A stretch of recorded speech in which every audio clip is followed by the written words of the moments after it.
¿Qué tal? ¿Cómo les va? Muy buenas noches. Sean todos bienvenidos.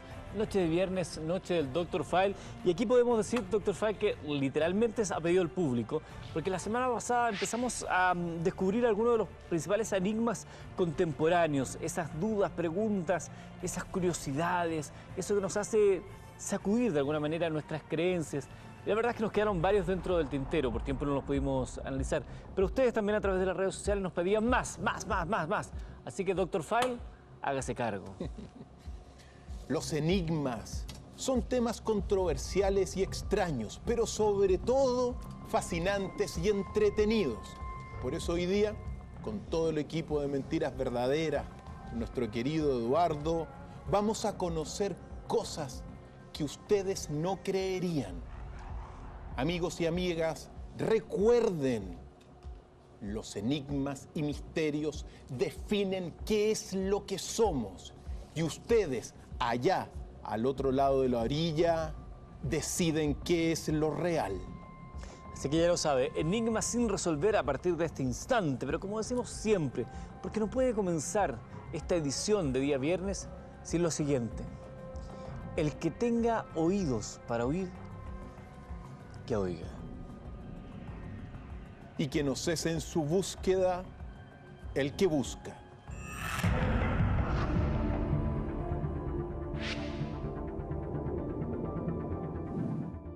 El ser humano es curioso por naturaleza. Desde nuestra primera infancia tenemos la curiosidad de tocarlo y verlo todo. Esta característica es la que nos ha llevado a grandes inventos y desarrollos tecnológicos. Pero hay fenómenos que el ser humano aún no logra explicar. Y por más que intente acercarse a la verdad, pareciera que ésta cada vez se escapa de su alcance. Aún no hemos logrado comprobar la teoría de Darwin sobre la evolución. Todavía nos falta un fósil clave que nos demuestre quiénes fueron realmente nuestros ancestros. Se dice que este eslabón podría encontrarse en Aso Basu, considerado como el último neandertal vivo en el mundo. Sin embargo, su aspecto alto y delgado, completamente desprovisto de vellos en el cuerpo, no se asemeja a la contextura típica de un neandertal, por lo que su origen aún no ha sido esclarecido. Tampoco hemos logrado dilucidar si fueron nuestros ancestros quienes dibujaron las enormes figuras de la línea de Nazca. ¿Quién pudo haber dibujado figuras de más de 250 metros de largo solo con rasguños en la superficie? La teoría del escritor suizo Erich von Däniken era que nuestros antepasados habrían recibido la visita de extraterrestres, pero su hipótesis fue refutada, por lo que sigue siendo un misterio.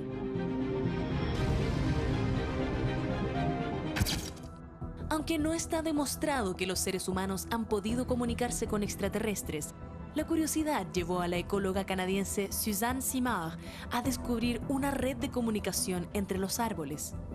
Aparentemente, los árboles de un bosque se alertarían de posibles peligros y se ayudarían cuando las condiciones están menos favorables. Nuestro planeta Tierra es un enigma en sí mismo. Aún no hemos llegado a comprender de dónde vino el agua ni cómo apareció la vida. Y tampoco nos explicamos por qué está cambiando la polaridad magnética de la Tierra. Este fenómeno produce que el Polo Norte se mueva cerca de 125 metros por día, lo que podría invertir la orientación del planeta en el corto plazo.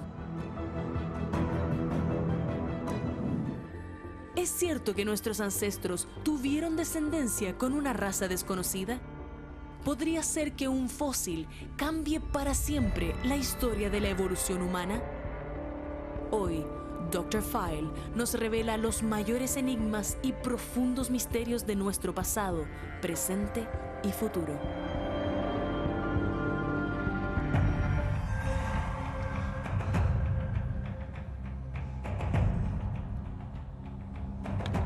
Me encanta lo que planteamos esta noche porque nos enfrenta muchas veces a nuestros temores, a nuestras creencias, a lo que nos tiene en un ambiente de confort. Crecemos, ¿no? Avanzamos en la vida con ciertas ideas preconcebidas, pero cuando nos enfrentamos a enigmas, aquello que desafía el sentido común, aquello que desafía nuestro intelecto, sin duda que nos sacude todo. Y el primer gran tema de esta noche, de estos enigmas sin resolver, tiene que ver con este eslabón perdido viviente que algo adelantábamos en la nota. ¿Puede ser, Dr. File, que hoy, año 2019, encontremos a un ser humano vivo que tenga esas características de un eslabón perdido viviente?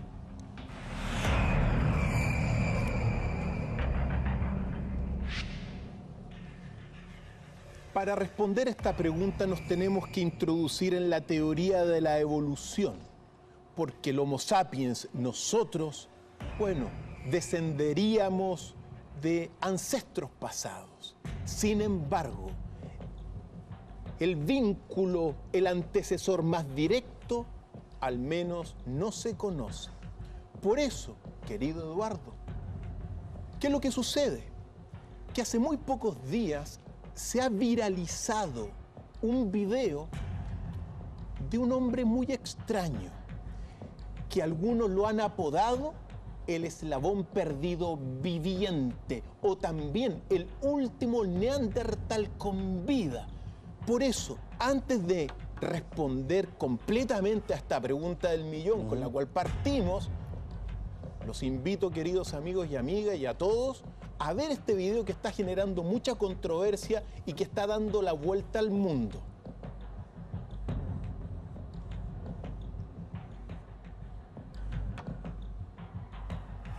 Este es. Ahí estamos viendo ahí vemos la imagen. Claro, llama poderosamente la atención porque evidentemente es una persona diferente a nosotros.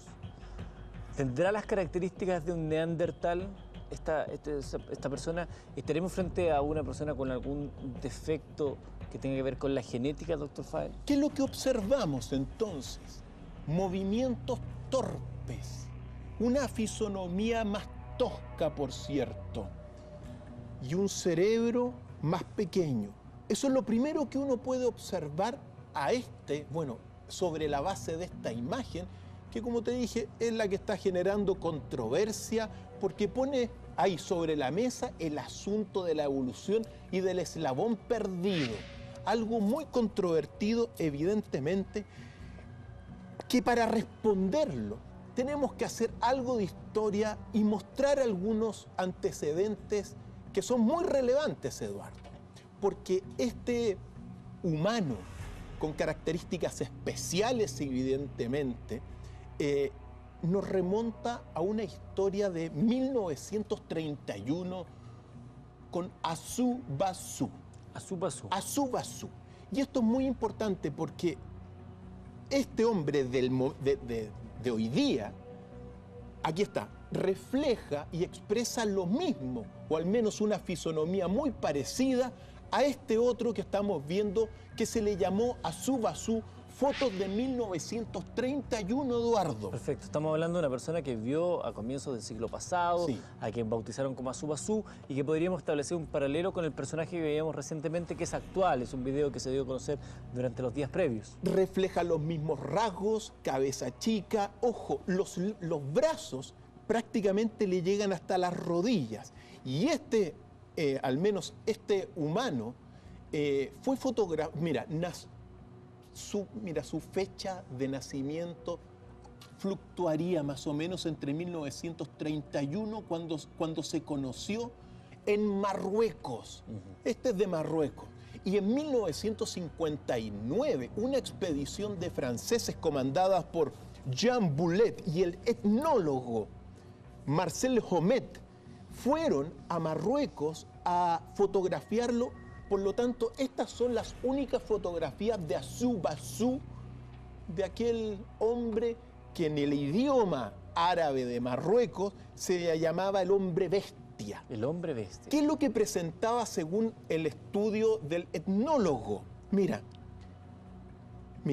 lo primero, cuando llegan se le reconocía como el hombre simio, también prácticamente como un hombre con una baja calidad, digamos, con falta de capacidad intelectual. Perdón, Dr. File, porque ahí estamos viendo el perfil de Asu-Basu vinculando con este video que ha surgido en los últimos días, ¿podemos estar ante un eslabón perdido viviente? ¿Podemos estar ante una persona con microcefalia, una condición genética? ¿Será acaso eso realmente lo que estamos presenciando y no un ejemplar que sea el puente entre diversas eras de la evolución humana? Al regreso de la pausa lo seguimos analizando acá junto a Dr. Fall.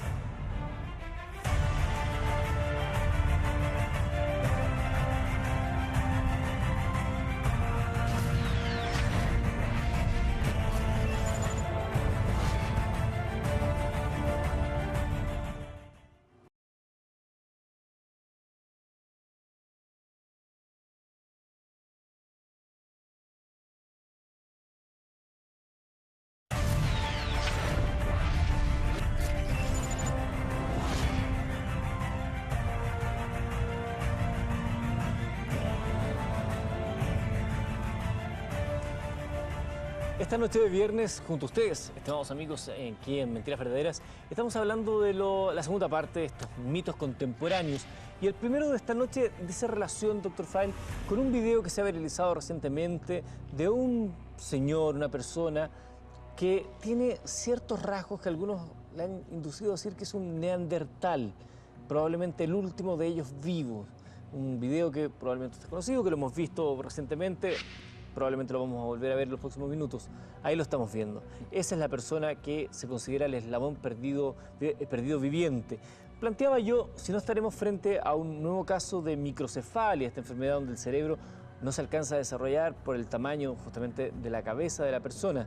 Pero también lo estábamos vinculando con otro personaje llamado Asu Basu, que vivió en los años 30 del siglo pasado y que también fue considerado en su momento una especie de, bueno, hombre bestia, como decía la traducción literal, pero también de eslabón perdido.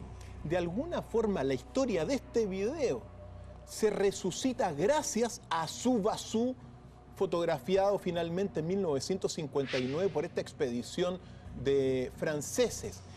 Asu Basu, que aquí lo estamos viendo, presentaba entonces, mira, deficiencia mental según las declaraciones que habían, capacidades intelectuales disminuidas, no hablaba muy bien ni pronunciaba bien, tampoco se le entendían mucho las palabras, vivía en una cueva, comía carne cruda, andaba siempre desnudo, solamente para estas fotos le pusieron un poco de ropa.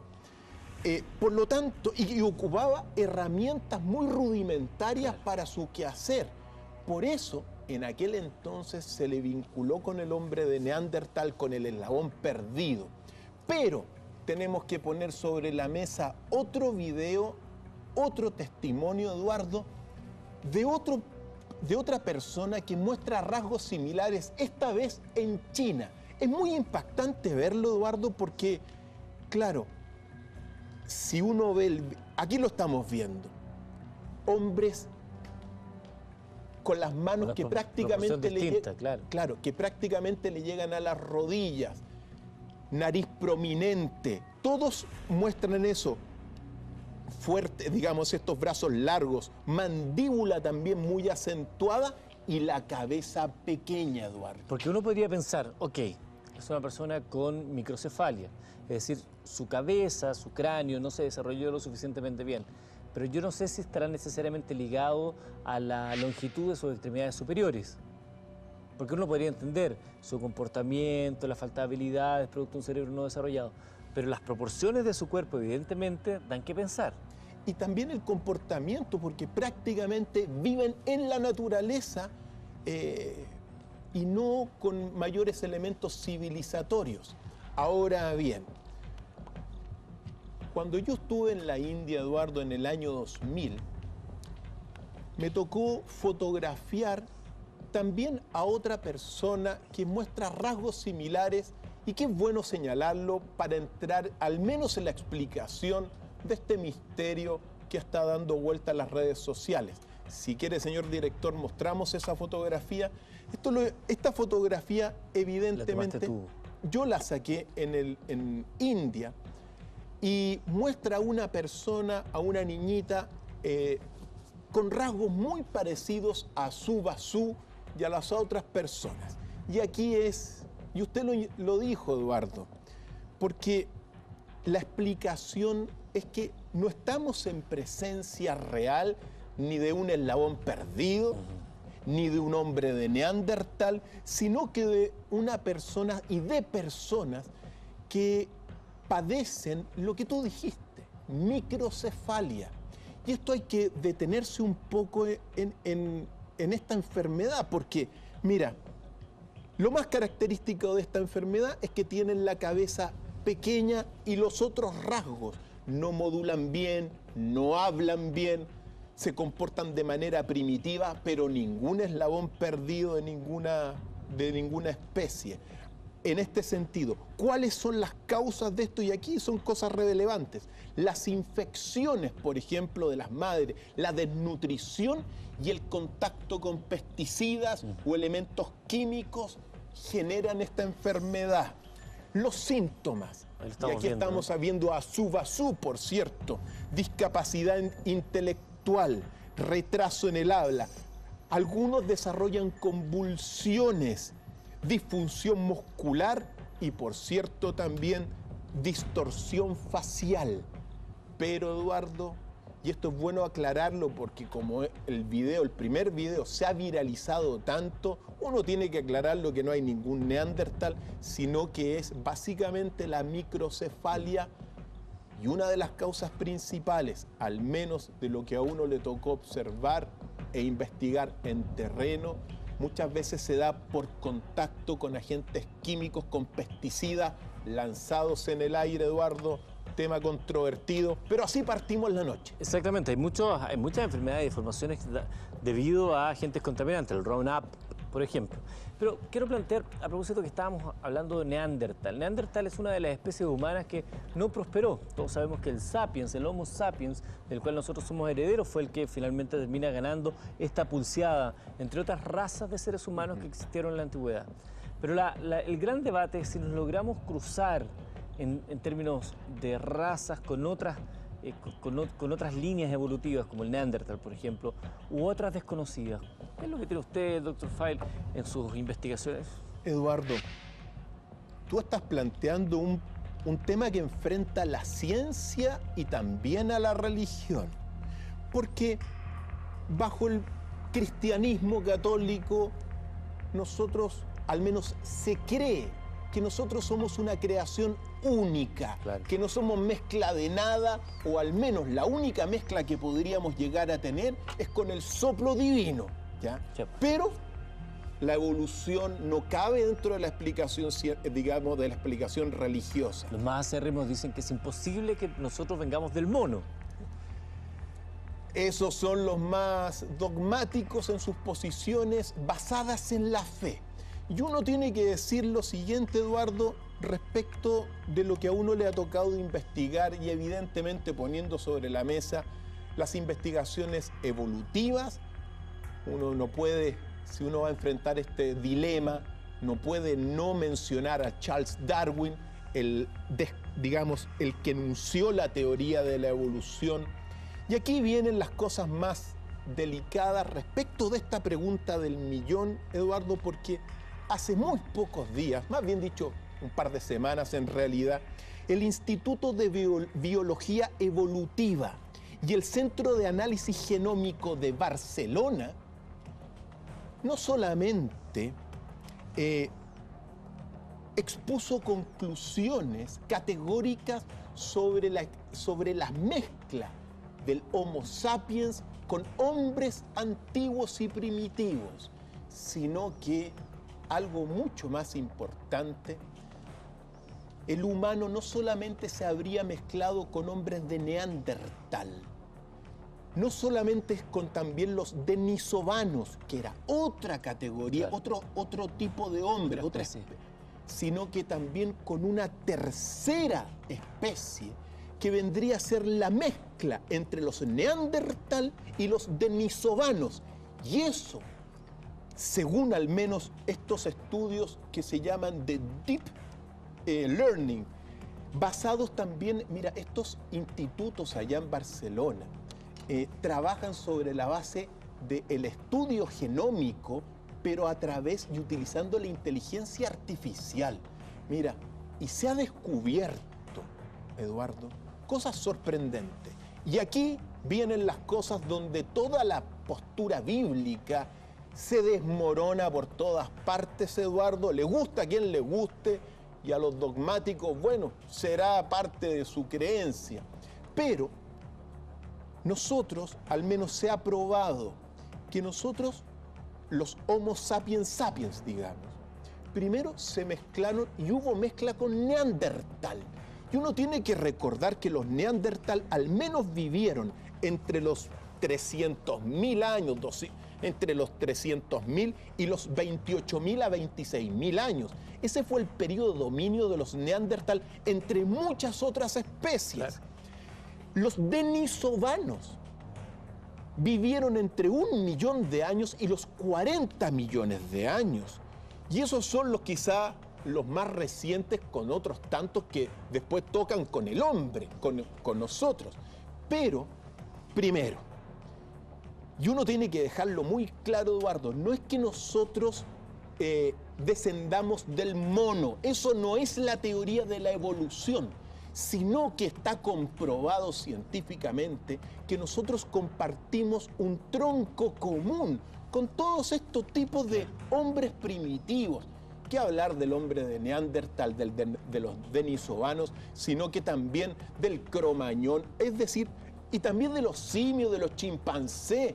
Es decir, compartimos un tronco común, pero en ese tronco común van saliendo ramas. Diversas ramas, claro. Y esa la rama más alta nosotros, pero algo me querías decir antes de continuar. Esta discusión que es de larga data, que habla sobre el origen mismo de nosotros, los seres humanos, siempre se va a enfrentar con estas concepciones religiosas.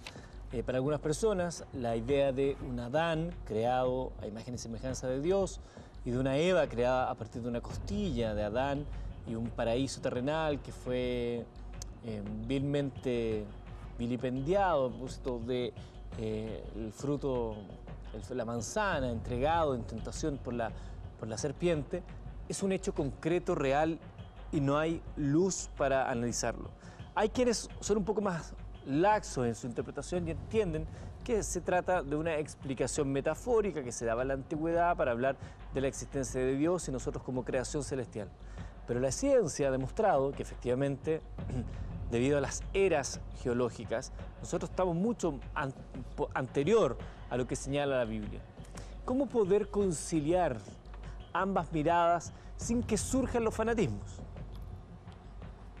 Vaya pregunta, querido Eduardo.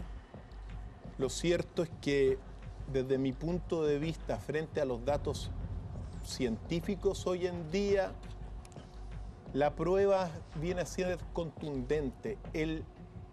Mira, la explicación bíblica es una explicación que sirvió hace 2000 años, pero hoy día las explicaciones son mucho más descriptivas. Y para finalizar este tema, Eduardo, que es muy relevante, entre los Neandertal y los denisovanos entre ellos se mezclaron y surgió una especie nueva que se llama XE, o así la denominaron. Y de esa especie también se mezcló el Homo sapiens.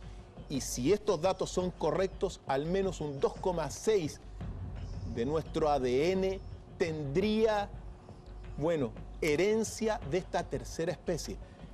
La pregunta que tú haces es mucho más amplia y tiene que ver con, ¿sabes qué, Eduardo? Con aprender a sacar y a equilibrar el mundo de la fe con el mundo de la razón. Pero hoy día tenemos que darnos cuenta que no nos podemos quedar en un fanatismo, sino que avanzar a explicaciones más descriptivas y de sabiduría.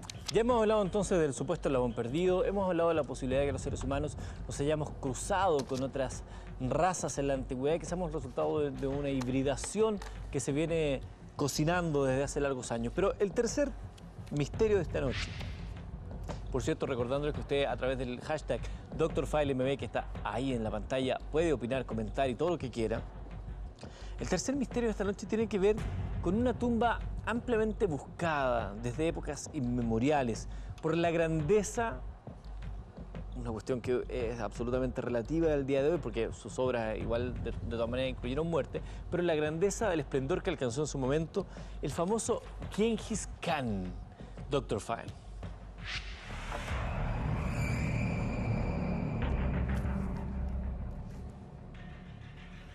En la historia, si la dividimos entre el Oriente y Occidente, para el mundo del Oriente quizá la tumba más buscada es la de Genghis Khan, el gran rey y emperador mongol, solamente comparable en Occidente a la búsqueda aún no resuelta de la tumba de Alejandro Magno. A esa altura estamos hablando con esto, a ese nivel. A ese nivel.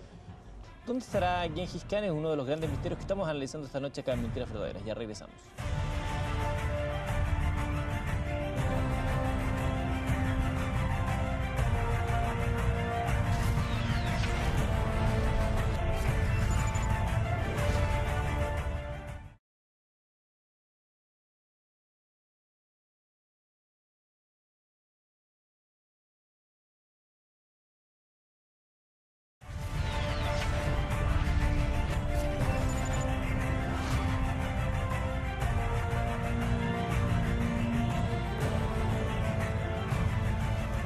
Totalmente, absolutamente de acuerdo.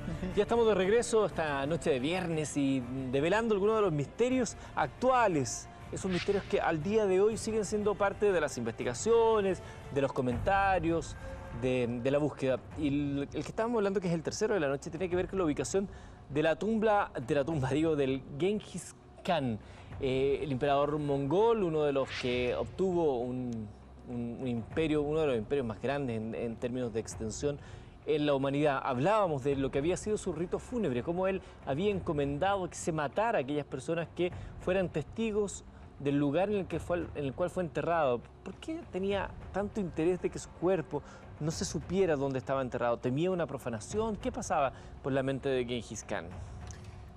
Eduardo, mira, esa es una de las preguntas más importantes, donde uno ve, gracias a eso, una cultura completamente distinta a la nuestra. Pero tiene que ver, ¿sabes qué? Mira, acá en Occidente investigamos las tumbas, las abrimos, las profanamos. Totalmente. ¿Ya? Sin embargo, cuando uno se mete en el contexto mongol, China también, por cierto,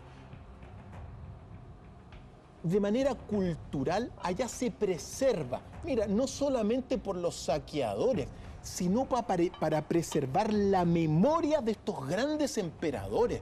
Por lo tanto, es muy importante darse cuenta de eso. Ahora, igualmente, mira, durante el siglo XX, al menos 100 arqueólogos dijeron que encontraron la tumba de Genghis Khan y todos se equivocaron. Eso porque habían encontrado el templo, ¿no? El año 2004, 2005, por ahí se encontró el templo. Mira, allí se encontró el templo de Kublai Khan. Kublai Khan. Que es el último rey de los mongoles. Pero la noticia ahora que está impactando, y aquí está lo hermoso de todo esto, es que es muy posible que hoy día se haya encontrado al menos los vestigios y huellas arqueológicas del palacio de Genghis Khan, que estaría ubicado a unos 250 kilómetros al noreste de Ulaanbaatar, que es la capital. Aquí estamos viendo estas son imágenes del templo de Kublai Khan. Perfecto, del anterior. Del anterior. Pero si las indicaciones son las correctas, hoy día a 250 kilómetros de la capital de Mongolia se habrían descubierto al menos las ruinas del palacio de Genghis Khan. Y si las investigaciones son las correctas, Eduardo, es posible que a 12 kilómetros de esas ruinas recientemente descubiertas se pudiese encontrar el mausoleo y la tumba de Genghis Khan. El mismo que estaba oculto, que ahí estamos viendo en imágenes, por cierto, el mismo que estaba oculto durante tantos años. Podría ser que al fin demos con la ubicación precisa de este guerrero mongol. Y aquí se dan dos cosas, porque la arqueología, mira, encontró planos de 600.000 metros cuadrados, lo que se encontró, 600.000 metros cuadrados de al menos donde habría estado un palacio. Recordemos que pasan las hordas, se devastan, pero habrían quedado. Pero se encontraron también lo que se llaman cenizas y también muchos huesos de caballos que hablan que es posible que sea el escenario donde habría estado al menos, o donde estaría cerca la tumba de Gengis Khan. Y aquí viene el detalle. Es posible que dentro de los próximos días o meses, debido a estos descubrimientos recientes, se descubra finalmente dónde está la tumba de Gengis Khan. El problema es que es posible que no la revelen, no la profanen. Y eso es lo importante quizá de esta visión cultural, porque por ejemplo, las pirámides más grandes del mundo y la mayor cantidad de pirámides están en China. ¿En China? En China, sí, por cierto. Mira, Qin Shi Huang, el último emperador chino, está enterrado en una pirámide, pero China prohíbe que se profane. No se abre esa pirámide para mantener lo sagrado del nombre. Y es posible que ocurra lo mismo. Es decir, se podrá decir, mira, aquí está, pero de ahí es otra cosa abrirlo, porque hay maldiciones detrás de esto, y particularmente una maldición que se llama la leyenda de Tamerlán. Mira, Tamerlán fue un rey turco-mongol y a principios del siglo XX la tumba fue profanada y descubierta por los rusos. La maldición dice que por haber profanado la tumba de este rey turco-mongol, los nazis le cayeron encima. Entonces también está todo esto. Ahora, esto de maldiciones producto de profanación de tumbas existe, la de Tutankamón, sin más lejos, aunque hay antecedentes que parece que avalaran esa historia, pero es un hecho que se va repitiendo, ¿no? Por supuesto que sí. Por lo tanto, Eduardo, y aquí está lo diferente que somos, Eduardo. Detrás de todos estos enigmas, ¿por qué el occidente es un profanador?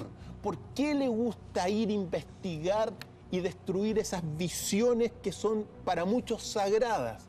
Sea lo que sea. El mundo oriental es distinto. El mundo oriental de alguna forma es posible que, aunque se descubra, es posible que se mantenga en ese silencio de los siglos. Tengo otra pregunta que plantear esta noche. Estamos revisando los misterios actuales, los de la humanidad. Este es el segundo episodio del capítulo que comenzamos la semana pasada, donde revelamos algunas de estas preguntas que hoy, no son los misterios de la antigüedad, son los misterios que hoy siguen a muchos investigadores de cabeza buscando algunos antecedentes. Y el próximo tiene que ver con una situación bien particular. Hemos escuchado hablar de ello, pero no por eso deja de ser menos relevante su existencia. Existe la posibilidad, cierta y concreta, que hayan tribus en el mundo de hoy que no hayan sido contactadas por los seres humanos y que eventualmente vivan como si viviesen en el pasado, en edades pretéritas. ¿Cuántas tribus sin contacto se cree que existen actualmente en nuestro planeta, Dr. Fall?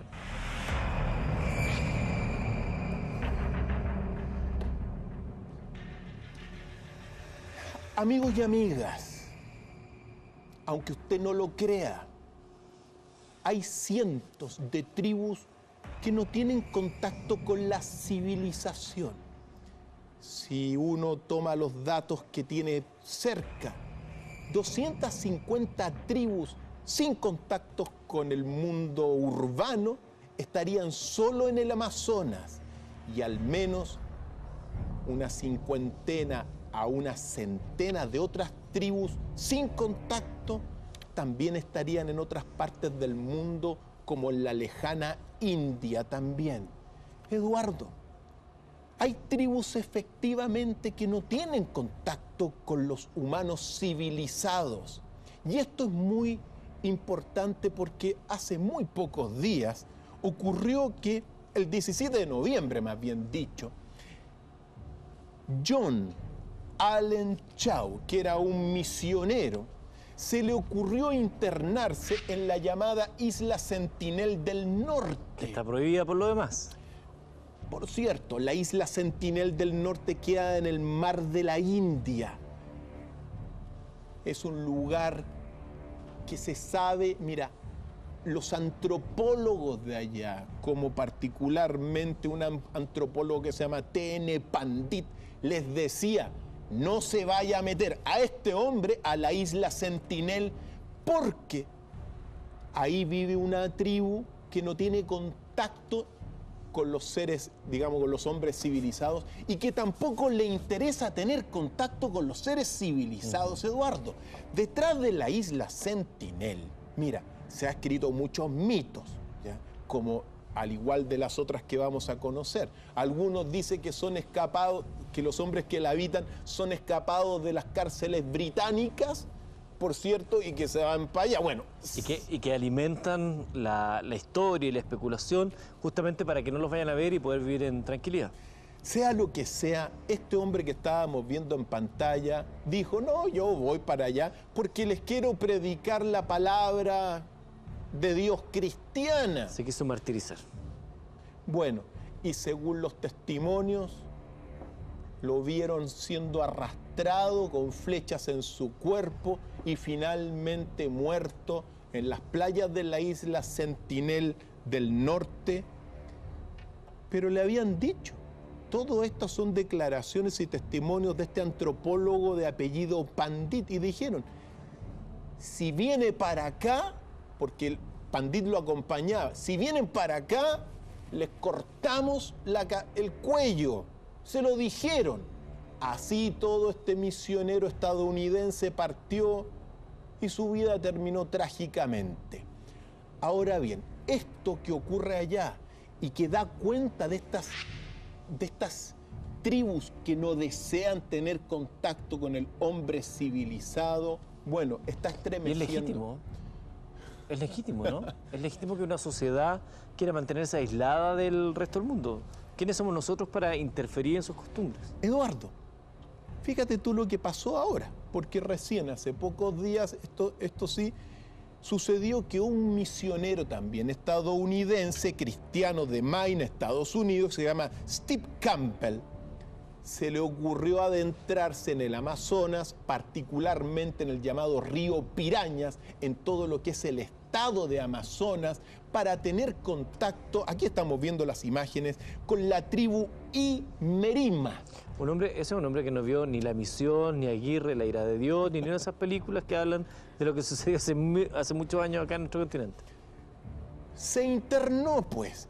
Y ahora hay un tremendo problema en Brasil también, junto con los Estados Unidos, porque está perdido y temen que el desenlace sea el fatal, mismo que le ocurrió a Allen, es decir, que lo maten. Es un choque cultural y de civilizaciones, Dr. File.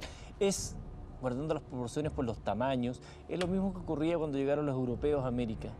Ellos sentían que tenían el derecho de venir y establecer lo que era prudente o no para sus creencias. Ellos sentían que podían venir y tomar el oro, tomar las riquezas, traer la palabra de Dios, lo que quisieran, pero sin valorar el derecho que tienen aquellos que ya están ahí de no ser molestados.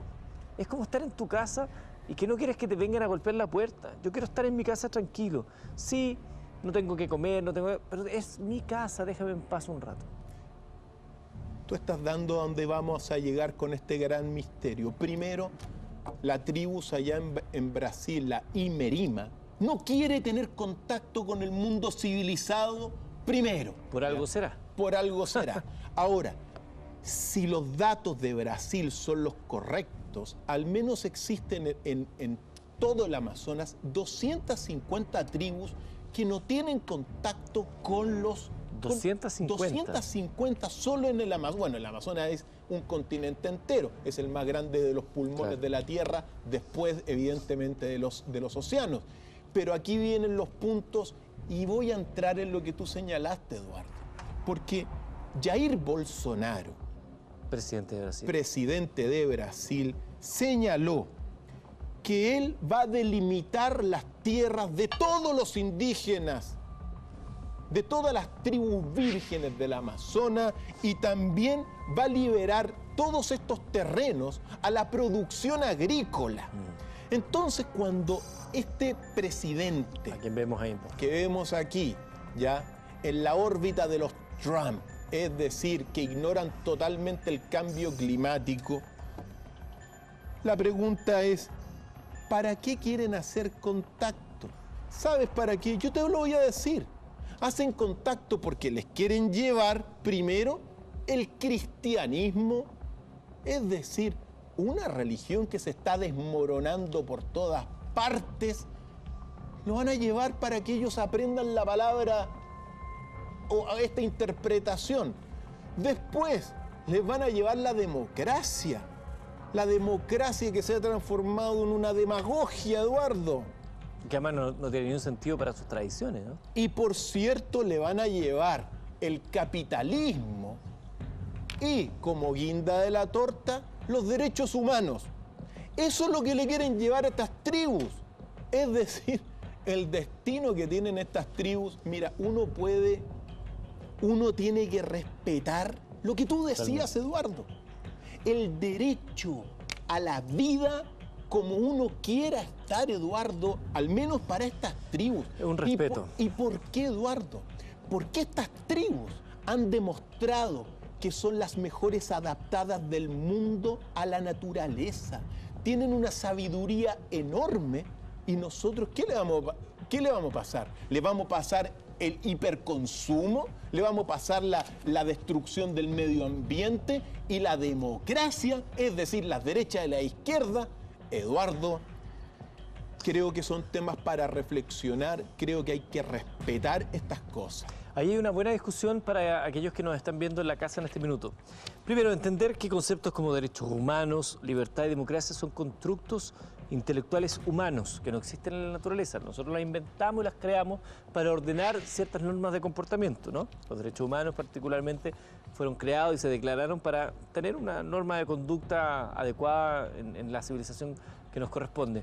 Pero estos grupos que se han creado durante épocas inmemoriales basados en otros preceptos que no conocen y no entienden estos conceptos de derechos humanos, de libertad y democracia, ¿tenemos nosotros, esto es una pregunta, ¿tenemos nosotros el derecho de ir e imponérselos a una tribu que quizás practica el canibalismo? ¿Tenemos nosotros el derecho de ir y decirle, no, eso no se hace, no te puedes comer otro ser humano? Eduardo, la realidad es que no se tiene el derecho, sino que se hace por la fuerza y por intereses económicos, sobre todo, Eduardo. Lo que está ocurriendo ahora con las tribus en el Amazonas es que Jair Bolsonaro, primero que nada, amenaza todas las reservas indígenas, amenaza la sabiduría que tienen estas tribus para relacionarse con la naturaleza y de la cual tenemos que aprender. Claro. No tenemos que llevarle estas cosas.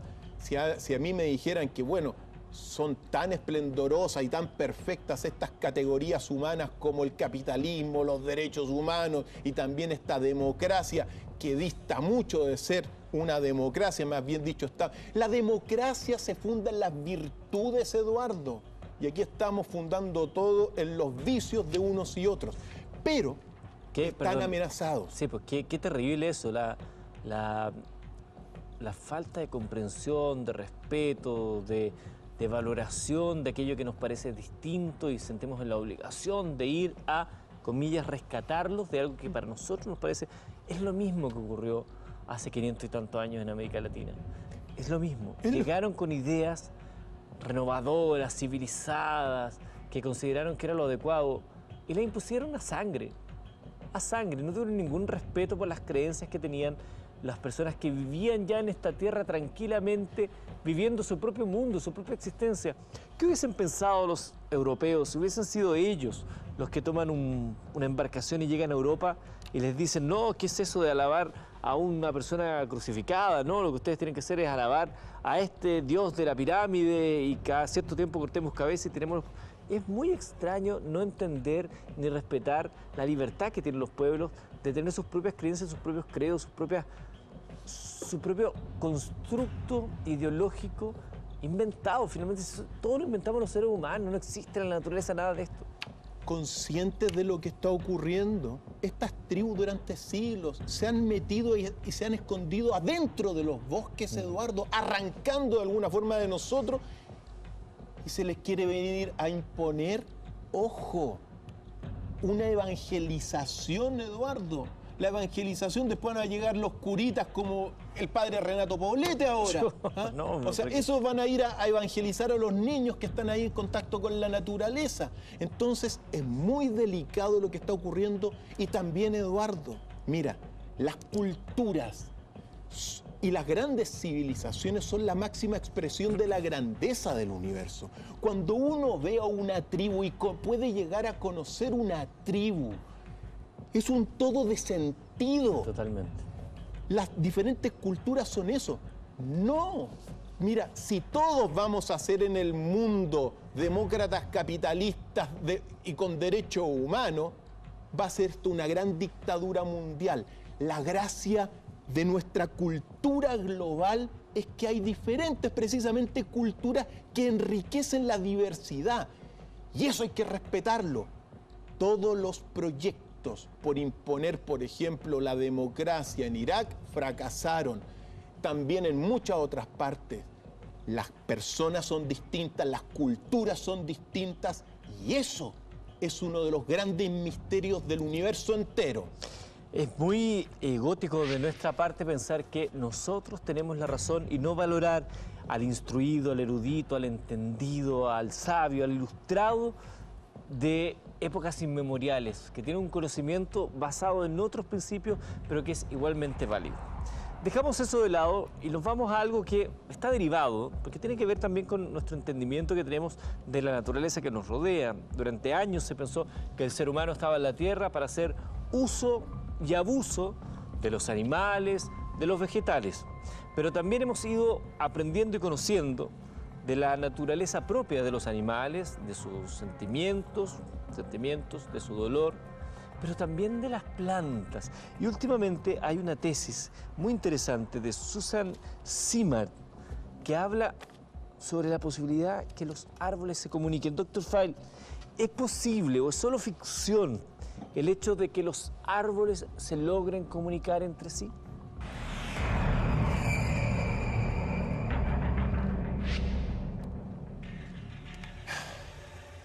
Esto no es un cuento de ciencia ficción, pero sí ha dado para películas de ciencia ficción como Avatar. Queridos amigos y amigas, esto nos abre a nuevos horizontes, porque si las investigaciones son las correctas, los árboles tienen conciencia, queridos amigos, saben, tienen emociones y comunican estas emociones, algo fantástico para los nuevos tiempos que vienen, Eduardo. Hagamos una precisión, Dr. File, antes de desarrollar este tema. Cuando hablamos de los árboles, de la naturaleza, digamos, vegetal, siempre se ha dicho que sabemos que son seres vivos, por tanto tienen crecimiento vegetativo, pero que no tendrían sentimientos porque carecen de un sistema nervioso. ¿Cuáles son los avances que se han dado en estas investigaciones que establecen que los árboles podrían tener conciencia, podrían tener sentimientos, podrían tener esta valoración distinta a la que durante eones hemos creído? Primero, Eduardo, mira, hay una disciplina que se llama la dendrología. Dendrología, que es una subcategoría dentro de la botánica y que precisamente es la que estudia esto que vamos a ver y que es mágico y que es fantástico, Eduardo. Y también, antes de profundizar, recordar que, bueno, esta misma religión que la quieren ir ahora a evangelizar a estas tribus, considera que los únicos que tienen conciencia son los humanos, que los animales no tienen conciencia y que las plantas tampoco tienen conciencia. Ya sabíamos, hicimos un capítulo de que los animales sí tienen conciencias y la ciencia así lo ha aceptado desde el año 2012.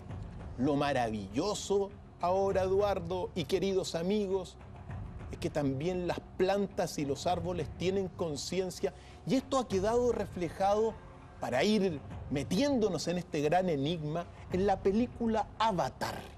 Hay un episodio, te invito a ver un episodio, una pequeña escena de Avatar, pero que grafica lo que es la proyección de esta ficción a partir de datos científicos que se los vamos a contar. Veamos.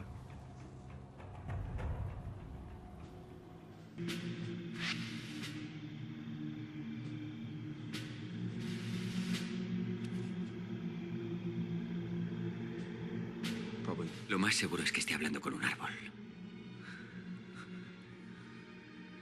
Pero si estás ahí, tengo que avisarte de algo. Si Grace está contigo, consulta sus recuerdos. Observa el mundo del que venimos. Allí no queda verde. Lo han destruido todo. Y aquí van a hacer lo mismo. Va a llegar gente del cielo. Llegarán como una lluvia sin final. A no ser que lo evitemos. Fue considerada una película ecológica en su momento, Avatar, justamente por eso, por el mensaje que entregaba de la conexión de los seres con su entorno, con la naturaleza. Y recordemos un poco, al menos lo que plantea fundamentalmente esta película, es que los árboles se comunican, tienen conciencia y precisamente eso es, bueno, la parte de ficción, pero que en realidad se fundamenta en datos científicos como los vamos a ver. Estos son cambios, grandes cambios de paradigma para la humanidad entera, Eduardo, y que afortunadamente los amigos que están en casa y amigas lo van a saber hoy día con nosotros, Eduardo. Pero primero, mira, cuando tú estás con árboles cerca, la vibración humana mejora y se eleva. Fíjate bien en eso, ¿ya? Si todo esto es así, mira, y gracias a una etnóloga, a una dendróloga y botánica que se llama, como tú lo mencionaste, Susan Simard, de una universidad de Canadá, ella descubrió que el gran misterio de la comunicación de los árboles no es en la superficie, sino que se da debajo de la tierra gracias a, evidentemente, las raíces de los árboles y a unos hongos que se llaman los micelios. Los micelios, junto con las raíces, en palabras muy sencillas, se comportarían y se comunicarían entre los miembros de la comunidad como o similar a cómo se contactan las neuronas de nuestro cerebro, Eduardo. Bueno, si uno ve las raíces y piensa en la imagen que tenemos de las neuronas, axones, dendritas comunicándose, es muy parecido. La sinapsis es muy parecida al cruce de esas raíces. Claro, y cuando se cruzan esas raíces, más estos hongos micelios que se llaman, bueno, se produce una simbiosis. Y gracias a esa simbiosis, según se ha comprobado experimentalmente, mira, los árboles comparten CO2, transfieren CO2, por ejemplo, de un árbol madre, que son, el árbol madre es el más importante y entre los otros también, pero se comparten CO2, por ejemplo, hacia árboles que los necesitan. Y no solo eso. Ahora bien, antes de seguir profundizando este tema fascinante y este misterio, tenemos una declaración de esta doctora investigadora de Susan Simard que vale la pena escucharla para que nos vaya explicando con sus propias palabras la conciencia vegetal, la comunicación vegetal que cambia toda una visión que se ha tenido durante milenios de nuestro entorno y de nosotros en nuestra relación con los árboles y las plantas. Vamos a escucharla. El árbol envía el carbono a través del sistema de raíces y este se lo envía al hongo. Se produce un intercambio entre las células corticales de la raíz y las células del hongo que se encuentran alrededor de esta raíz. Y ahí se produce la comunicación. Por lo tanto, se puede tener una planta conectada a otra, que está a metros de distancia, que se envían carbono y nitrógeno de ida y de vuelta según lo que necesiten. Así es como el hongo va trabajando en conjunto con el árbol. Esto es muy parecido a cómo funciona nuestro cerebro, con las redes neuronales que están física y metafísicamente entrelazadas. Porque se envían mensajes en ambos sentidos. Entonces se construyen mutuamente. Un ecosistema forestal funciona similar, porque el hongo con el árbol trabajan juntos, en una estructura que se expresa en una diversidad de especies y estructural del bosque. Esa diversidad es la que realmente le da al bosque la resiliencia para enfrentar situaciones inesperadas, como un incendio forestal, una plaga o una tormenta.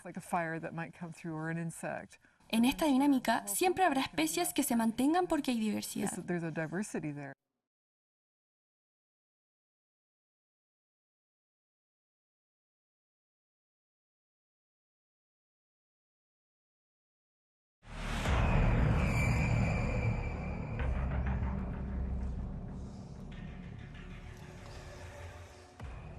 Lo que explica en este video Susan Simard sobre la comunicación de los árboles es muy relevante. Es muy importante también entenderlo. Existe un movimiento que se llama los tree huggers, que son aquellos que andan abrazando árboles. Y ha demostrado la ciencia. Hay un libro muy interesante de un señor de apellido Silverstone, no me acuerdo el nombre de este minuto, que se llama Cegados por la Ciencia, donde habla justamente de los beneficios que puede entregar en términos de vibración, el hecho de andar abrazando árboles en términos de la depresión, la concentración, el estrés y otras enfermedades.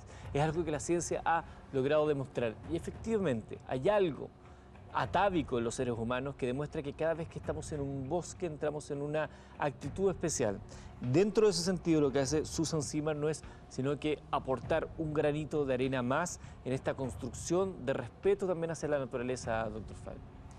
Eduardo, debajo de la tierra, en un bosque, en realidad hay infinitos caminos biológicos que se contactan unos con otros a través de las redes y que de alguna forma permiten que, por ejemplo, un bosque se comporte como un solo organismo. Esto es muy importante, al menos son las conclusiones no solamente de la doctora Simard, sino que también de otros investigadores. Ella lleva más de 30 años investigando esto, que por cierto ha inspirado a la película Avatar, sino que estamos en presencia de una inteligencia desconocida para el humano durante milenios. Si esto es así, una de las particularidades más relevantes de este enigma de la ciencia es que los árboles tienen muy desarrollado la conciencia de grupo. Tenemos que aprender de la naturaleza porque este humano actual es sumamente individualista. Cuando Jair Bolsonaro quiere, por ejemplo, devastar la selva, es para su lucro personal y su lucro de otras personas también. Sin embargo, dato importantísimo y antecedente fundamental, los árboles desarrollan la conciencia de grupo. Y lo que es más, Eduardo, los árboles tienen sentimientos y viven emociones de dolor y también de miedo. Ojo, sentimientos y emociones de dolor y miedo. ¿Cómo se comprueba eso? Porque eso ya es más polémico todavía. Eso se comprueba según al menos un zoólogo que se llama el doctor David Rhodes, que es, mira, el experimento que él hizo, él infectó un sauce llorón dentro de una comunidad de sauces llorones con una oruga tóxica para ver si se cuál era la reacción.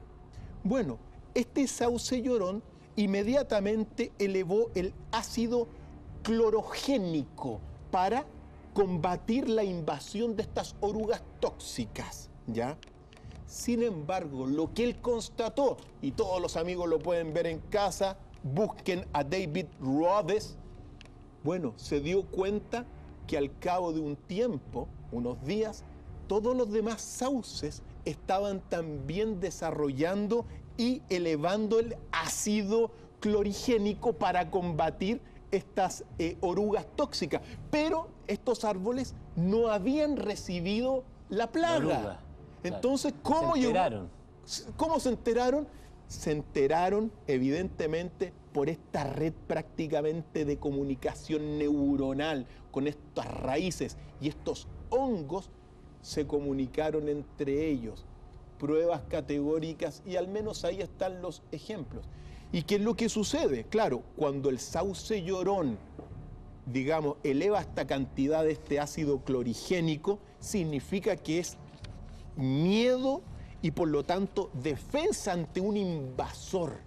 Ahora bien, Eduardo, se concluyó que hubo comunicación, pero también las jirafas, por ejemplo, se comen las acacias, y las acacias tan pronto se las comen un poco, también tiran un elemento que después las jirafas no las pueden, y reaccionan de la misma forma y se comunican. En consecuencia, las jirafas comen un poquito de las acacias y después ya no comen más acacias, porque todo el bosque de acacias responde con un elemento de defensa.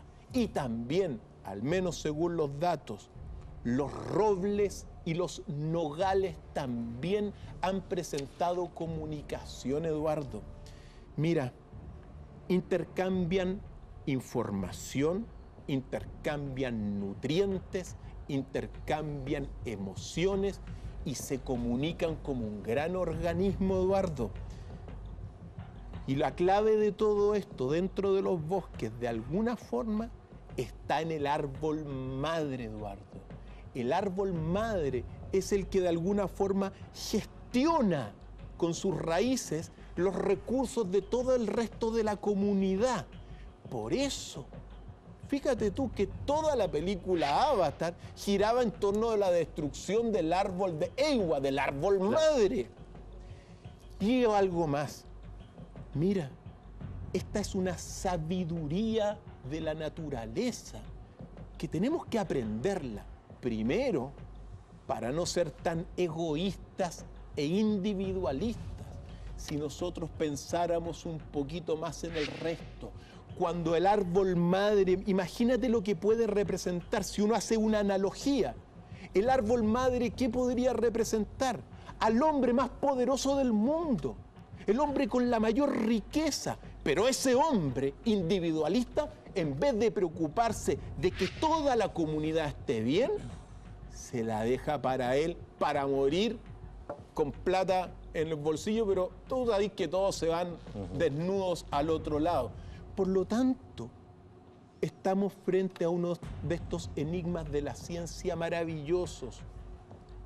Queridos amigos, uno puede decir lo siguiente: no solamente los animales tienen conciencia, tienen emociones, sino que también desde ahora, con todos nuestros amigos allá al otro lado de la grilla, podemos saber que también las plantas, los bosques, los árboles tienen emociones, sienten miedo, sienten terror frente, ojo, a los invasores, como pueden ser las larvas, como otras cosas, pero también a estos humanos que van a venir y vienen a destruir los bosques.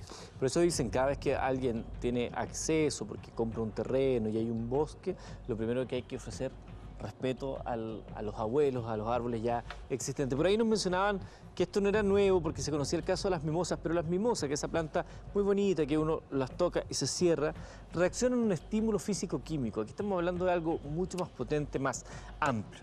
Dejamos atrás a nuestros árboles para hablar de otro de estos misterios actuales, que es parte de lo que estamos hablando esta noche, segundo episodio de este capítulo que comenzó la semana pasada con los misterios de la actualidad. Y tiene que ver con algo que queda cerca acá de Chile, que son las líneas de Nazca. ¿Es verdad que recientemente se han descubierto nuevas líneas de Nazca, Dr. File?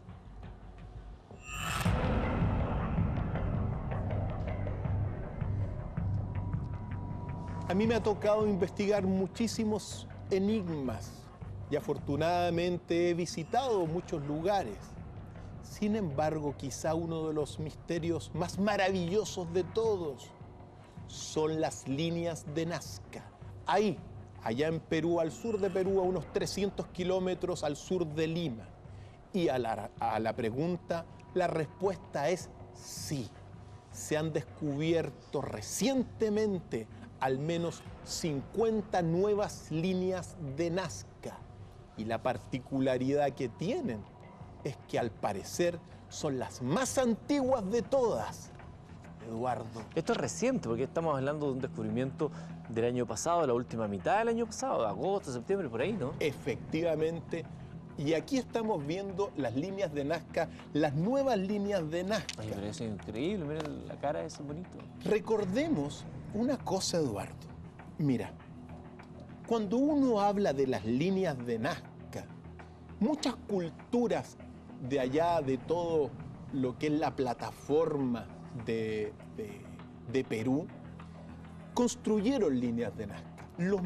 Mira, las primeras líneas de Nazca, que son estas que estamos viendo acá, las recientemente descubiertas, se le atribuyen y se ha determinado que fueron esculpidas por la cultura Paracas. La cultura Paracas se extendió más o menos entre el 700 a 500 y un poco posterior, antes de Cristo, ¿ya? Por lo tanto, estamos viendo líneas del 700 al 500 antes de Cristo. De hecho, la más antigua de todas las líneas de Nazca se le conoce como el candelabro de Paracas, ¿ya? Pero después, particularmente de la cultura Paraca, aparecieron los Nazca, y los Nazca como cultura se desarrollaron entre el siglo I al siglo V después de Cristo. Después, en esa misma sector de Perú, apareció, entre muchas otras culturas importantes, la cultura Huari, que también construyó líneas. Y finalmente, en torno del 1500, el Imperio Inca también construyó líneas que son un gran misterio de la ciencia, Eduardo. ¿Por qué, Dr. File, a todos se les ocurrió construir líneas en ese lugar? ¿Qué les dio? Ahí está el misterio. El misterio. Ahí están las explicaciones. Mira, uno puede decir que las líneas de Nazca constituyen, entre todas las que se construyeron por estas culturas, evidentemente la más importante, la cultura Nazca, son al menos unas 10.000 líneas rectas, con una geometría prácticamente perfecta, Eduardo, y que lo hacían utilizando cuerdas. Recordemos, perdón, que esto es visible desde lo alto.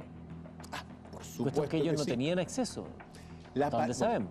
La particularidad de estas líneas es que para observarlas en su plenitud, uno tiene que estar a unos 300 o 400 metros de altura, porque desde el suelo no se ven. Y eso da, mira, incluso los primeros que las observaron fueron unos pilotos peruanos a principios del siglo XX. Pero después, cuando se hizo la carretera panamericana, bueno, los constructores pasaron por encima de unas líneas simplemente porque no las vieron. Y ahí está el gran misterio.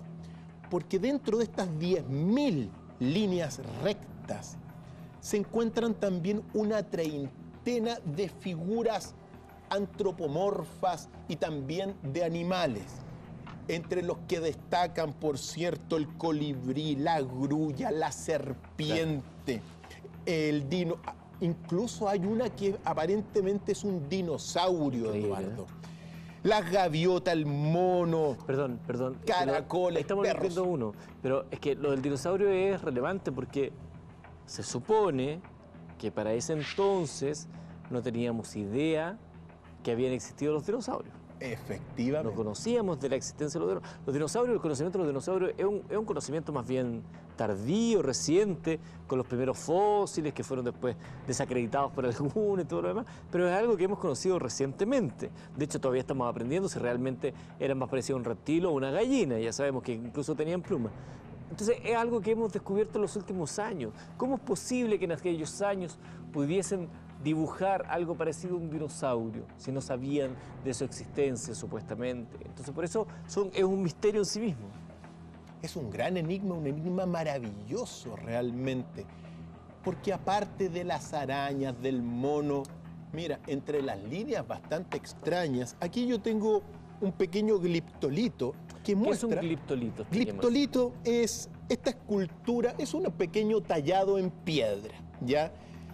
Que la traje precisamente de la pampa de Nazca. Es una réplica, evidentemente, para nosotros los exploradores no es ningún original de nada, pero que te muestra uno de los también, líneas de Nazca o figuras de Nazca muy extrañas, que son un astronauta. La particularidad de este astronauta es que, según los expertos que han logrado observarlo ahí en terreno cercano, el astronauta tiene 5 dedos hacia abajo, pero 4 dedos hacia arriba. Eso es uno de los grandes misterios también de las líneas de Nazca. ¿Qué significa un humano, o al menos una figura antropomorfa, con una mano con 5 dedos y la otra mano con 4 dedos, Eduardo? Hay algunos que han planteado la aventurada idea de que en realidad refleja a un humano mezclado con los dioses. El humano primitivo tiene 5 dedos. Nosotros, en ese sentido, para mover las cosas las tenemos que agarrar. Claro, para eso necesitamos este dedo que el que aprieta, es el que hace contraposición a los otros 4 y nos permite agarrar. Si usted no tuviera este dedo, sería más difícil tomar las cosas. Salvo contaras con esa poderosa energía recordada en la isla Rapa Nui como la energía del mana, que es una energía telequinética que hace que las cosas se muevan a distancia sin tocarlas. Esa es la aventurada, al menos, teoría que explica algunos investigadores, que estos, al menos que habrían habido humanos mezclados con estos seres que aparentemente venían de las estrellas, que aterrizaban en la Tierra y que tenían el poder de mover las cosas sin tocarlas, y por eso los 4 dedos. Ahora bien, Eduardo, ¿cuál es el propósito de las líneas? Y uno tiene que poner las cartas sobre la mesa desde el principio. Mira, hay muchas explicaciones para estas líneas, sobre todo para las nuevas. Ahora, las nuevas líneas, estas 50 nuevas líneas, serían las más antiguas y estarían relacionados con la cultura paracas. Por lo tanto, estarían más en la costa. Uno tiene que recordar que está la pampa de Nazca, la pampa de Jumana, donde hay líneas, pero también está todo lo que es la provincia de Palpa. Y en la provincia de Palpa, cerca evidentemente del candelabro de Paracas, se encontraron las nuevas líneas. ¿Qué es lo que son? Y uno puede ponerla en la mesa, porque las teorías que explican las líneas de Nazca señalan lo siguiente. Mira, la gran investigadora, quizá la mujer que más hizo conocida las líneas de Nazca en el mundo, se llamó María Reige. María Reige. María Reige.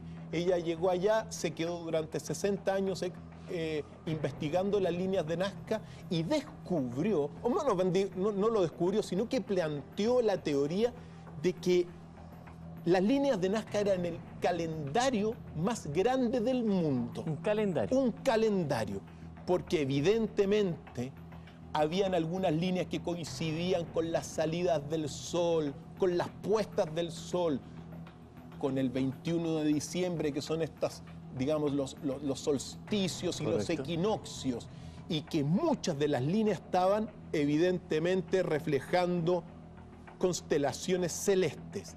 Esa fue la teoría que expuso María Reiche, la alemana. Pero también otros investigadores han propuesto la idea que son marcas, sobre todo las líneas rectas que se pierden en el horizonte, líneas que apuntan a fuentes de agua y que evidentemente, porque algunas llegan a fuentes de agua, por lo tanto también habrían servido para eso. Hay otras que dicen que son caminos, otra explicación, que son caminos sagrados, lo que se llaman sesques, y que servían para muchos rituales sagrados. Es decir, esta cultura nazca caminaba por estas líneas, de alguna forma haciendo estos rituales sagrados. Otra explicación era que eran carreteras. Claro. Otra explicación es que eran figuras de carácter protector y también telares. Y evidentemente la última explicación que hay para las líneas de Nazca es que en realidad... No me lo diga.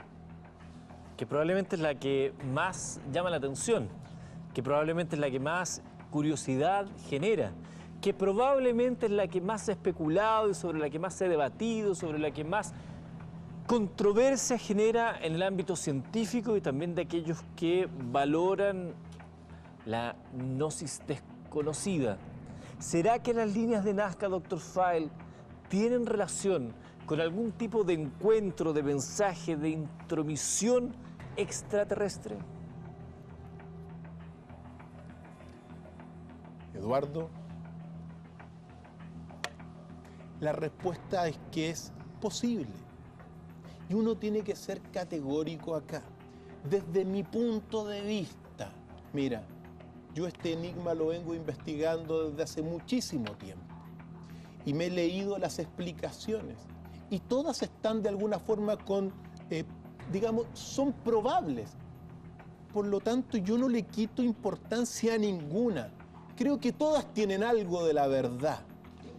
Sin embargo, hay una pregunta del millón, y que es la que nos lanza a esto que tú estás señalando, Eduardo. Mira, las líneas de Nazca, desde mis observaciones, y evidentemente para muchos, solamente se pueden ver en su plenitud desde el cielo. Claro. Por lo tanto, fueron o habrían sido construidas para personas que estaban a 300 o 400 metros de altura por lo menos, Eduardo. Amigos, las líneas de Nazca y sobre todo a nuestros queridos amigos arqueólogos peruanos, ustedes saben, no se ven desde la Tierra. De ahí que la explicación más aventurada es que es posible también que todas las líneas de Nazca haya sido un espacio puerto para el aterrizaje en la antigüedad, bueno, de naves que no eran de este mundo, Eduardo. O sea, estamos hablando de un aeropuerto, estamos hablando de las líneas que eventualmente habrían servido a otras culturas, civilizaciones, para guiarse, faros aeroespaciales para saber dónde debían aterrizar. Quiero hacer una aclaración, porque en las imágenes se ven que hay algunas que están en la ladera de un cerro y que son fácilmente visibles desde abajo, pero la gran mayoría no son visibles desde ningún lugar porque están hechos en extensiones planas, en llanos. Por lo tanto, la única manera de entenderla y de visualizar, porque si usted quiere ir como turista, lo que tiene que hacer es arrendar una avioneta, como se ve en la imagen, para poderlas ver en su dimensión. De lo contrario, va a llegar a un lugar donde se va a ver unas zanjas. Y por eso nos han faltado, perdóneme la expresión tan técnica, los pelotudos, que han metido automóviles para tratar de hacer líneas paralelas, lo que es una falta de respeto y de comprensión del lugar absoluta. Para poder verlos y dimensionarlos, usted tiene que tomar una avioneta. Hay múltiples vuelos que se hacen en Nazca, no son caros para poderlo ver desde la altura y dimensionar lo que significan estas imágenes fantásticas que estamos viendo en pantalla, que no serían reconocibles de no ser por los vuelos aéreos. Por eso, esa es la gracia, dibujos gigantescos que no podían ser concebidos de otra manera distinta, ni dimensionados, ni valorados, si no eran desde el espacio. Es impresionante, Eduardo. Tú puedes estar a 2 metros de una línea de un árbol, por ejemplo, como me tocó estar, y no la ves simplemente. Y por eso se destruyen muchos, o se han destruido muchas. Ahora, otro detalle importante. Han quedado grabadas en la tierra porque la plataforma es una plataforma de hierro. Entonces cuando las esculpen es como de alguna forma tallar un imán. Queda grabado por siglos y siglos e incluso milenios. Y aquí está el punto. Hay muchos investigadores, no solamente Däniken, sino que muchos otros que plantean, por ejemplo, el doctor Javier Darquea Cabrera, que en paz descansa y que precisamente tiene el Museo de los Gliptolitos de Ica, que lo han desacreditado erróneamente muchas veces porque hay gliptolitos antiquísimos que muestran figuras extrañas. Bueno, eso es otro tema. Pero aquí está el punto. Muchos plantean que en la antigüedad, quizá en millones de años atrás, Eduardo, es posible que incluso haya existido una humanidad que haya utilizado estas líneas para aterrizar sus naves espaciales, utilizando, y aquí está lo particular, la combinación de la energía gravitatoria con la energía electromagnética. Uno sabe ahora, gracias a los datos de los satélites geomagnéticos, que Perú prácticamente es una plataforma de hierro magnético. Por lo tanto, quizá esas naves hipotéticas pudieron haber aterrizado utilizando precisamente la energía eléctrica, por ejemplo, positivo con positivo, negativo con negativo, se rechazan. Es como literalmente vuelan los trenes de alta velocidad. Cuando uno cuenta los imanes, los polos similares se rechazan, ¿no? Es muy difícil poderlos juntar. Efectivamente. Entonces, es hermoso darse cuenta como, mira, ¿de qué nos sirven los enigmas, Eduardo? Para ampliar nuestra visión del universo, ampliar nuestro espíritu humano. Si las líneas estas nos sirven para pensar o imaginar que no estamos solos en el universo, ya avanzamos, Eduardo. Nosotros hemos planteado esta segunda parte de los mitos contemporáneos que comenzamos la semana pasada, un capítulo que si usted no vio está disponible, por supuesto, en nuestra cuenta @mentiras de la red en YouTube, igual que todos los capítulos, todos los episodios de nuestro programa, porque nos interesa mucho, particularmente, más allá que esté de acuerdo con las teorías que se presentan, que usted tenga una visión amplia y usted tome. Nosotros lo hablamos siempre así entre adultos, ¿no? Usted toma y saca la última conclusión, por eso nos parece tan relevante. Nosotros planteamos estos temas. Puede que usted no esté de acuerdo con alguna de las tesis que se planteen, y eso es lo interesante, que usted tenga derecho a una opinión distinta, basado, eso sí, no en el tincómetro, sino que en el conocimiento. Por eso nosotros vamos planteando los diversos puntos de vista, lo que se ha sabido, lo contrastamos con hechos avalados por la ciencia, con otros que tienen que ver con la sabiduría y creencia popular, para que usted finalmente tome esta última determinación.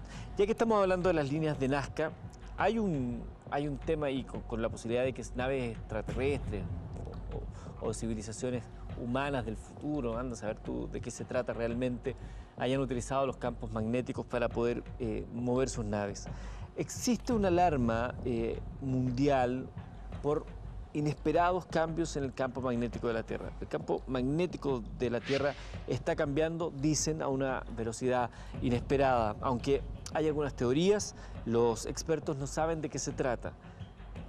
Otro misterio que está formando parte de del debate contemporáneo. ¿Qué le sucede realmente, Dr. File, al campo magnético de la Tierra?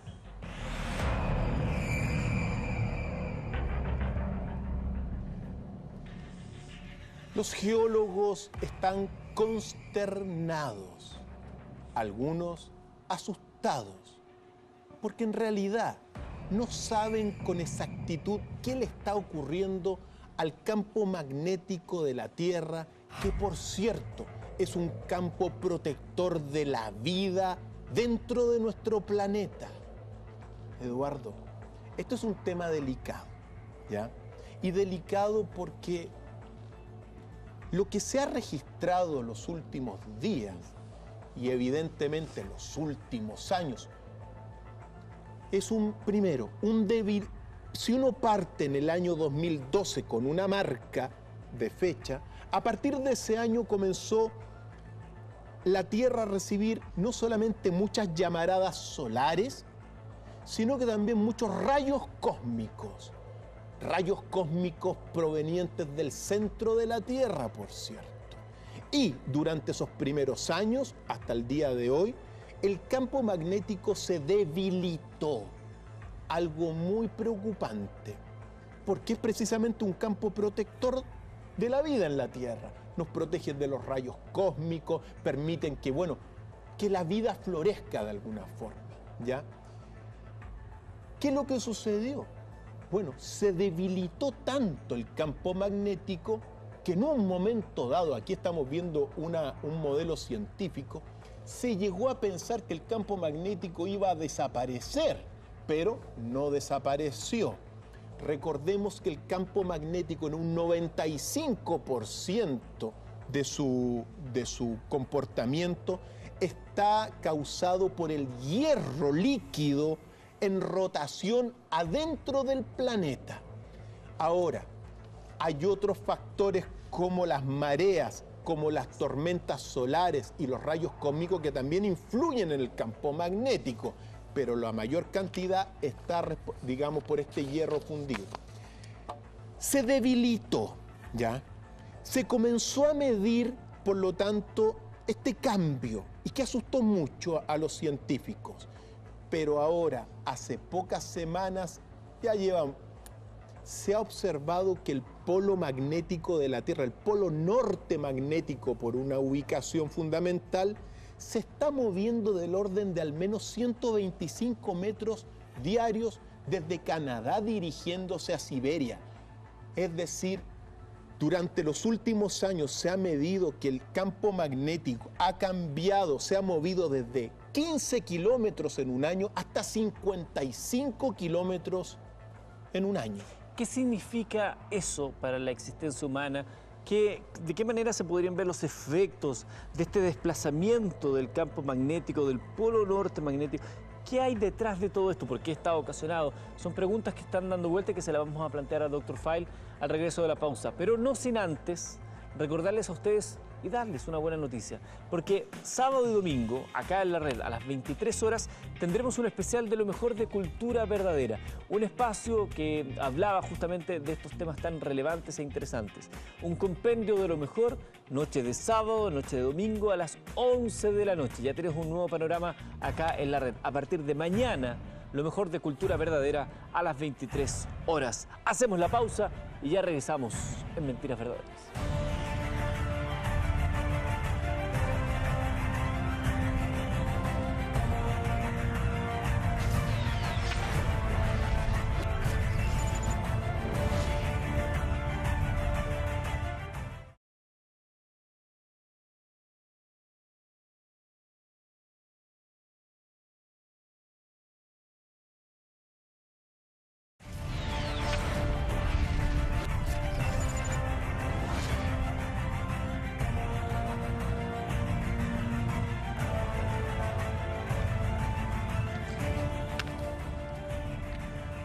Ya estamos de regreso para aquellas personas que me preguntan a través de redes sociales. Sí, sábado y domingo, 23 horas, lo mejor de Cultura Verdadera a partir de mañana. Y estamos hablando del campo magnético, de estos, según dicen algunos, inesperados cambios en el campo magnético. Cómo se ha ido moviendo ha incrementado su movimiento en los últimos años. ¿Qué podría significar esto? ¿Cuáles son las relevancias, la trascendencia de esta información que preocupa no solamente a aquellos que están más atentos a detalles, sino que también al ámbito científico? Los peligros, Eduardo, mira, del campo magnético no solamente, pues, digamos, dependen muchos de sistemas de comunicación satelital, sino que también, por ejemplo, muchos seres vivos también en realidad deben su propia existencia a la presencia del campo magnético. Pero quizá lo que más preocupa o la catástrofe que podría llegar a generar lo que está ocurriendo tiene que ver con algo que, según los geólogos, porque este es un misterio de la geología sobre todo, y bueno, de otras disciplinas también, ocurrió hace 700.000 años.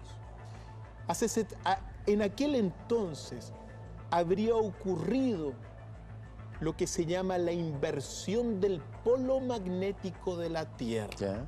Recordemos que el magnetismo significa que hay un polo positivo hacia arriba, un polo negativo hacia abajo, pero que la Tierra en realidad actúa como un dínamo.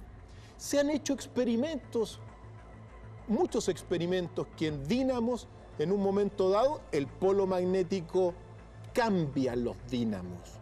Y la Tierra, esta fuerza magnética, también actúa como un dínamo supergigante.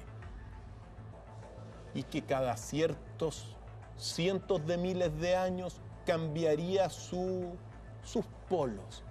Pues bien, los datos que están consternando a los geólogos y a una comunidad científica multidisciplinar, porque en realidad las visiones de vanguardia son multidisciplinares para tratar de explicar estas cosas, Eduardo, es que el polo se está moviendo, el polo norte magnético se está midiendo que se está moviendo del orden de 125 metros diarios y que se está dirigiendo desde Canadá a Siberia.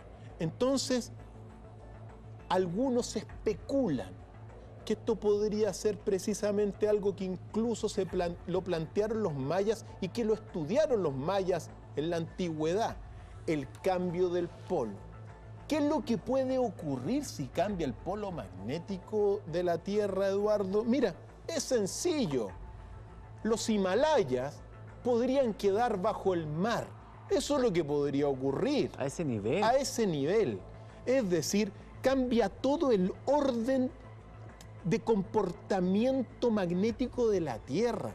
Recordemos que los océanos son corrientes electromagnéticas, Eduardo. Influyen en el campo magnético también. Pero imagínate que todo el polo norte pasa a ser el polo sur magnético, cambia todo.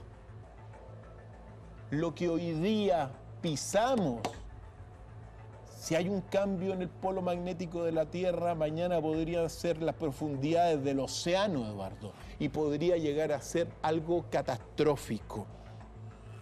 ¿Por qué ocurre esto? Es lo que hoy día, mira, se están reuniendo. Por estos días se convocaron a una comunidad científica importantísima para tratar este asunto, Eduardo. Nosotros no sabemos qué es lo que ocurre con exactitud. Se ha medido el cambio y se saben que los dínamos cambian cada cierto tiempo por muchos factores el polo magnético. Es posible incluso que puedan llegar, por ejemplo, una tormenta solar acompañado de poderosos rayos cósmicos y que esa influencia no solamente te genere unas auroras boreales, sino que incluso te cambie todo el polo de la Tierra. Este es un misterio de la ciencia, algo muy delicado, Eduardo, pero que uno lo tiene que poner ahí en la mesa, porque hay muchos factores que lo están tratando de explicar y uno tiene que estar atento. Quizá, si esto ocurre, toda la geografía de la Tierra podría llegar a cambiar. Ya estamos viendo los cambios que están ocurriendo con esta ola de frío en América del Norte, nosotros con muchísimo calor. Por lo tanto, recordemos que al menos el siglo, todo este siglo, es un siglo donde tenemos que reconectarnos con la naturaleza, sincronizarlos para poder sobrevivir y evolucionar.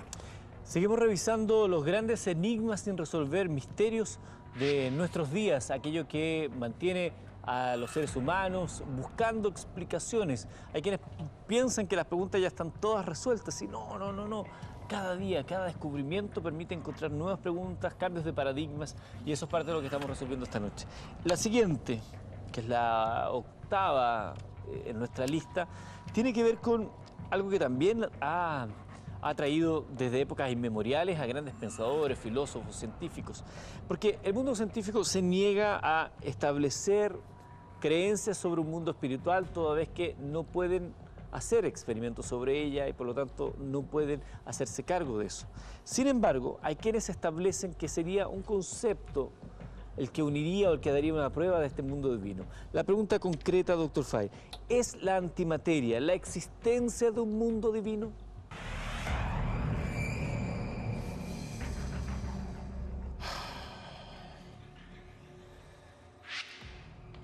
Para el mundo de la ciencia clásica y ortodoxa, que mira solamente con un ojo, con el mundo de la física, el mundo divino, espiritual o metafísico no existe.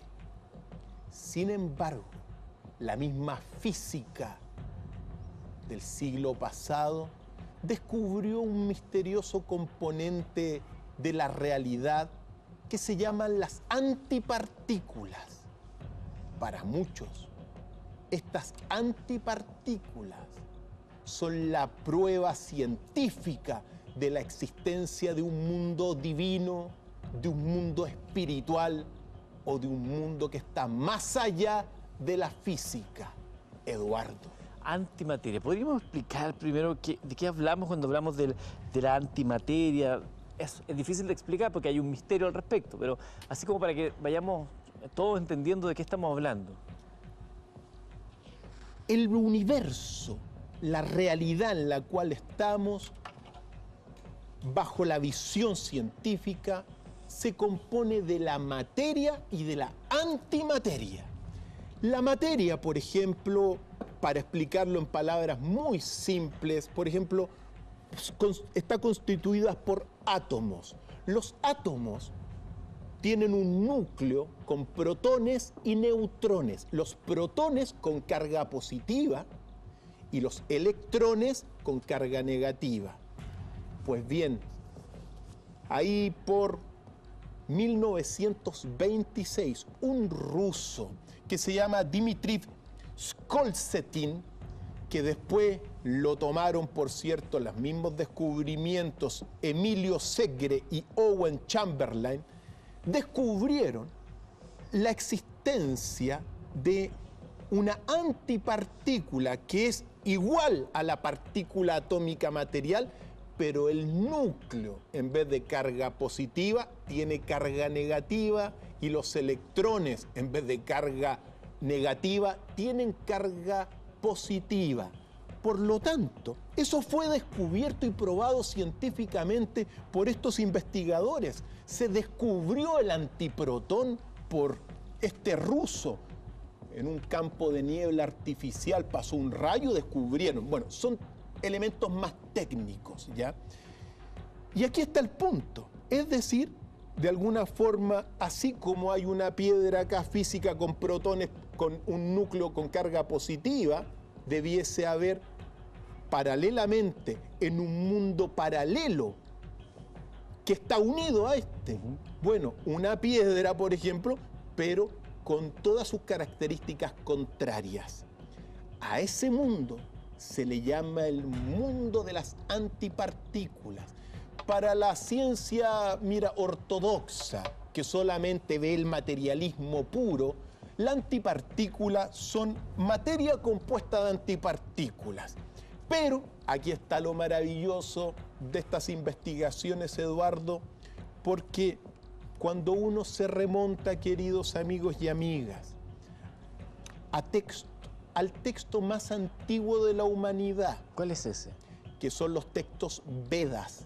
de la India antigua, inspirados en el gran profeta Krishna, que tengo aquí unas interpretaciones y unos textos. Ya hace 5000 años, la sabiduría del Oriente hablaba de las antipartículas como... Hace 5000 años. Hace 5000 años, como la prueba de un mundo divino, o también como llamaban, partículas divinas, Eduardo. ¿Ya?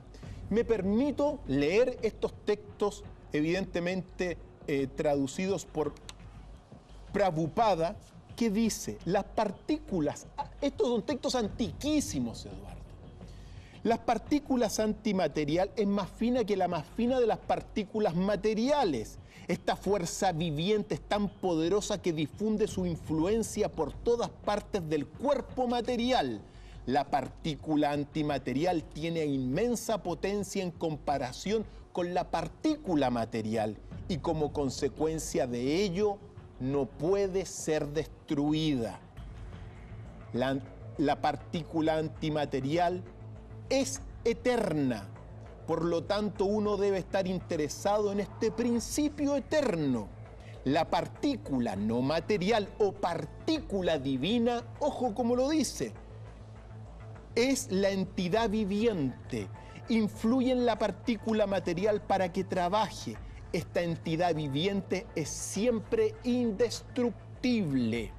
Mientras la antipartícula no material se encuentra dentro de la masa de energía material, la entidad se manifiesta como una unidad viviente. En el continuo choque entre las dos partículas, la partícula no material nunca se aniquila. Nadie puede destruir la partícula divina, la partícula antimaterial, en ningún momento pasado, presente ni futuro.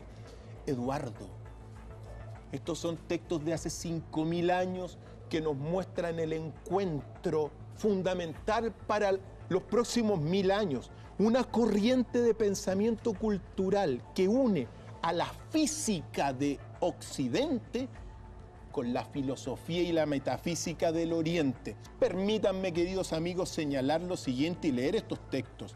La partícula antimaterial, fina e inconmensurable, es siempre indestructible, permanente y eterna. Después de cierto periodo, se libera del cautiverio material por la aniquilación de la partícula material. Nadie debe temer la aniquilación de la partícula antimaterial o divina, pues ésta sobrevive a la aniquilación de los mundos materiales. El hombre entendido, que sabe perfectamente bien que la partícula antimaterial es indestructible, sabe que ésta no puede ser aniquilada por ningún medio. No la corta en pedazos ningún arma material, ni la quema el fuego, no la moja el agua, no se marchita. La partícula divina no se seca ni se evapora en el aire. Es indivisible, no inflamable e insoluble.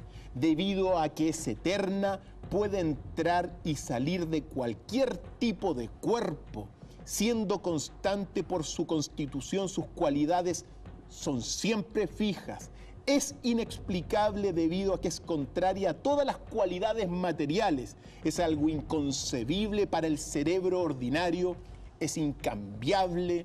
Por lo tanto, nadie debe lamentarse jamás por lo que es un principio eterno antimaterial. La partícula divina, bajo esta interpretación, es la partícula viviente, que está completamente unida, pero no se pueden tocar. Es un mundo paralelo que sostiene, según esta sabiduría antigua, la vida de este mundo material, Eduardo. Qué interesante el texto, que recordemos desde qué año. Sí, mira, estas son palabras inspiradas en la sabiduría de hace 5000 años atrás, de los Vedas, del texto más antiguo, inspirado evidentemente en el profeta Krishna y en esta sabiduría antigua. Es algo muy relevante, Eduardo, porque sea lo que sea, algunos dirán que es más materia, como suele ocurrir a todos estos monistas ciegos de un ojo. Pero para nosotros estamos en un gran encuentro, Eduardo, un gran encuentro de mundos. Es relevante lo que acabas de mencionar, Dr. File, de, insisto, textos antiguos, porque las hipótesis científicas aceptadas actualmente hablan justamente que en el origen del universo había materia y antimateria. Se conoce la variogénesis también para tratar de establecer el por qué la materia finalmente prevalece por sobre la antimateria. Y existen tres teorías. Hablaban de un pequeño exceso de materia en el Big Bang, otros hablan de la asimetría CP, que es como se conoce, y también una tercera teoría que habla de la existencia de galaxias de antimateria que están ligadas por antigravedad. Si a usted le interesa, busque como variogénesis para adentrarse en ese aspecto del conocimiento de la física contemporánea, que de alguna manera se vincula con textos antiquísimos, lo que demuestra una vez más que pese a que hay algunos que son más apegados al canon, muchas de estas materias están ligadas por conocimiento, por intuición, pero hay orígenes de fervor común en ambos mundos. No están tan lejanos ni son tan enemigos como algunos lo pretenden. Los enigmas, en ese sentido, Eduardo, nos permiten ampliar nuestra visión del universo. Para quien habla, estamos en un gran encuentro entre un mundo físico y un mundo metafísico, entre el Oriente y entre el Occidente, Eduardo. Por lo tanto, son temas que nos traen esperanza para mirar el mundo de una forma no tan cosista, no tan individualista, no tan materialista. La vida continúa más allá, Eduardo. Estimados amigos, segundo episodio de estos mitos y de dudas y de misterios contemporáneos que están sin resolver. Queremos agradecer al Dr. File que nos ha acompañado. Dr. File se tomará unos días de descanso, ¿no? Por supuesto, al menos nuestro último capítulo de esta temporada. Y solo recordarles, amigos, que, bueno, para todos los que quieran cultivar la sabiduría, ingresen a www.docsfiles.cl y ahí cultivamos, por cierto, el encuentro de estos mundos y de enigmas en la Escuela de los Enigmas. Yo los invito para que sábado domingo a las 23 horas se encuentre con lo mejor de Cultura Verdadera y el día lunes nos volvamos a encontrar en un Mentiras Verdaderas distinto. Estaremos en otro lugar, en otro ambiente, en otro tono durante este mes de febrero. Pero siempre subyace en nosotros lo siguiente: el que tenga oídos para oír, que oiga. Y que no cese en su búsqueda el que busca.